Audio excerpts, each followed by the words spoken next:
还有，他对于诊病自知浅薄，所以他虽是医学博士，却从来没有诊过病人。他在法国如此，回国之后亦复如此。又一件事，楚民义认为人类的性器官也有很大的区别，所以他对这方面兴趣特别浓厚。他之所以留在上海胡天胡地的不肯走，也就是这个原因。他自从遇到了谢宝生、范恒德等之后，研究女性的资料也就更丰富了。最后金满成告诉我，楚民义的太太本姓石，小名阿珍，本来是陈璧君家的丫头，相貌很丑，仪态又庸俗。楚民义由于常在汪公馆出入，竟然和这个丫头脚上有了孩子。陈璧君生性凶恶，逼着他一定要结婚。楚民义生平最怕他，迫于无奈，只好从命。于是这个丫头就改名为陈顺贞，算是陈璧君的堂妹，因此楚民义也就算是汪精卫的连襟。但是楚民义对这位夫人是不喜欢的，任何场合从不让她出面。按楚民义这位太太西玉书夫人金振玉女士曾经见过一面，说这位太太的仪态实在不行。末了，他讲到楚民义留上海的经济来源是有一笔很大数目的法国庚子赔款，退还给中国政府办文化事业，组织一个中法协会管理其事。该会董事本来很多，但中日战争开始，借意离开上海，签字付款的权利就落在楚民义身上，所以他可以任意挥霍，没有人能管他。沦陷之后，他的荒唐生活是无忧无虑的，用钱也随意得很，往往为了一个女人闹翻，花上2万3万不算怎么回事。真正办文化事业却徒具其名，好多事办得一塌糊涂，毫无成绩可言。这些话虽然都是金满成最后之言，但是我相信离事实是不远的。其余有许多话不便行诸笔墨，我也不写了。生也糊涂，死也糊涂。在抗战的紧张阶段，突然间汪精卫逃到河内，发出唁电，主张和平，实际上是在日本卵意之下组织一个伪政府，这对全国军民上下抗战的心理起了一个绝大的分化作用。楚民义最初听到这个消息时还躲在上海，不久突然不露面了。他本来有3个公馆，都绝迹不见人影，我们一般友人也得不到他的消息。可是不久，报纸上就发表出来，汪伪政权在酝酿时期，楚民义担任中央党部秘书长。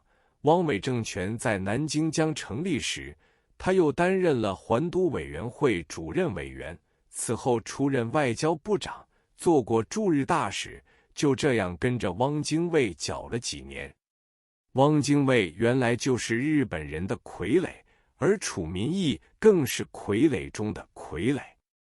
楚民义在法庭上接受审讯，汪伪政权创建初期，汪精卫本决定任楚民义为行政院秘书长兼海军部部长，但陈公博、周佛海两人竭力反对，因为楚民义过去唱大花脸、打太极拳、拉马车、踢毽子、放风筝，以中央大员而有此行径，以显得滑稽。如再由他出任海军部部长，更将腾效中外。陈、周向汪言之再三，使改任楚为行政院秘书长兼外交部部长。但那时的外交部部长也是一个滑稽角色，因为外交对象只有一个日本，除只做话诺签字工作，真正做到了尸位素餐的地步。原来楚民义想做海军部部长，到轮船上去威风威风，结果2个次长凌霄和江西元都想升部长，汪精卫难为左右袒，只能以代理主席兼行政院院长再兼海军部部长了。民国32年（1943年1月），日本发表了交还专管租界及撤废治外法权宣言。2月9日，汪伪政权派楚民义、李胜武、吴颂高、周龙祥为接收租界委员会委员，并以楚民义为委员长。楚民义搭足架子，一直等到3月29日方才收回苏州、杭州、天津、汉口等地的日租界，又等到7月30日才收回上海法租界，8月1日收回公共租界。楚民义原意想辞掉外交部长，做上海市长过过瘾，想不到都被陈公博一个人包了去。当时陈公博的官衔是立法院院长兼军事委员会副委员长兼上海市市长兼上海特别市第一区及公共租界区公署署长兼上海特别市第8区及法租界区公署署长，再兼上海特别市第一警察局公共租界局长，又兼上海特别市第3警察局法租界局长。楚民义大卖气力，结果接收完成，他的委员长也卸任了，丝毫分不到利益，把他气得个半死。汪伪政权的最后阶段，汪精卫病死日本，陈璧君坚要楚民义陪他同到广州，让他担任广东省的省长。到了广州没有多久，日本宣布投降，陈公博、陈璧君、楚民义等都以汉奸罪被捕，先解到南京，后来又转解苏州。苏州高等法院对楚民义起诉，指出他有5大罪状：1. 附和汪精卫反抗中央； 2. 签订丧权辱国条约； 3. 对英美宣战； 4. 成立公司套购物资供给日方； 5. 在广东省长任内擅加关税。楚在庭上答辩得很妙。楚说，他和汪精卫的关系既是亲戚，又是同学，同志更是僚属，所以他没有办法不跟汪走。他虽然有外交部部长之名，但他不精通日本话，一切都让人牵着走，叫他讲话就讲话，要他签字就签字。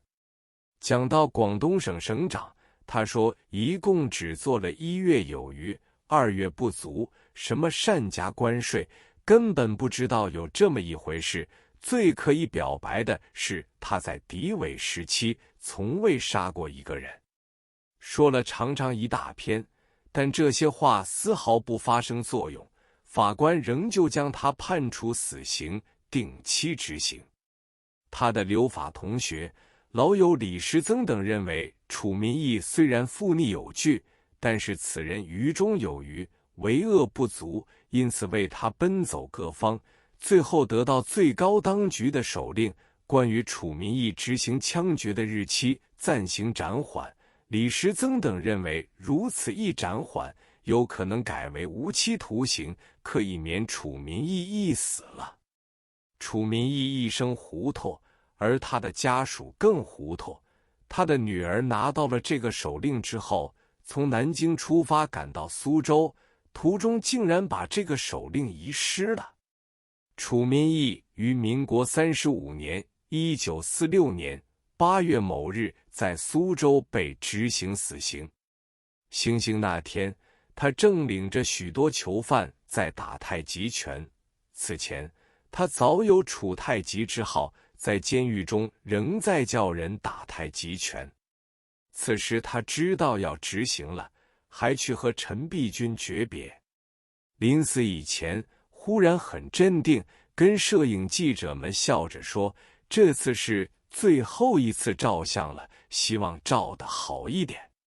他的一枪是从背后打进去的。楚民义原有太极拳的功夫，中枪之后忽然做一个鹞子翻身，仰天而逝，结束了他糊涂的一生。